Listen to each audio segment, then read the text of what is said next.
মানুষ উন্নতি চায়, কিন্তু তা সত্ত্বেও ঘরে বাইরে, কর্মক্ষেত্রে, ব্যবসা ক্ষেত্রে, শিক্ষাক্ষেত্রে, পারিবারিক ক্ষেত্রেও কিন্তু মানুষ শুধু অশান্তির মধ্যেই কিন্তু কলহ এবং অশান্তির মধ্যে ভোগে।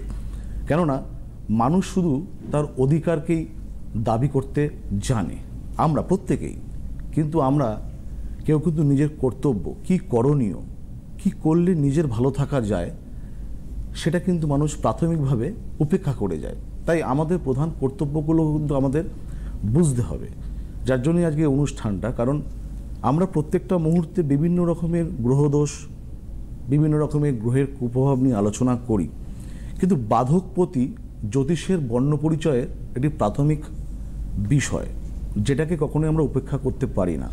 কারণ বাধকপতির যদি কোনো বিপত্তি থাকে, তাহলে জীবনে আমরা হয়তো সেটাকে সঠিকভাবে আইডেন্টিফাইড করতে পারি না। সবসময় ভাবি যে আমার তথাকথিত মাঙ্গলিক কিংবা কালসর্প কিংবা সাড়ে সাতি কিংবা ঢাইয়া কিংবা দারিদ্র্যযোগ কিংবা গুরুচণ্ডাল দোষ, এগুলোর জন্য আমাদের খারাপ হচ্ছে। কিন্তু এই খারাপ দোষগুলো বাদ দিয়েও বাধকপতি যদি আমাদের সেই কুপ্রভাবের মধ্যে যদি আমরা থাকি, তাহলে বিভিন্ন রকমের বাধা বিপত্তি হতে পারে। শিক্ষার আগেও বাধা হতে পারে, শিক্ষার পরবর্তী জীবনেও বাধা হতে পারে, কর্মে প্রবেশ করবার আগেও বাধা বিপত্তি আসতে পারে, কর্মের পরেও বাধা বিপত্তি আসতে পারে, বিবাহ হওয়ার আগেও বাধা আসতে পারে, বিবাহ হওয়ার পরেও বিবাহিত জীবনেও বাধা আসতে পারে। আমরা অনেককে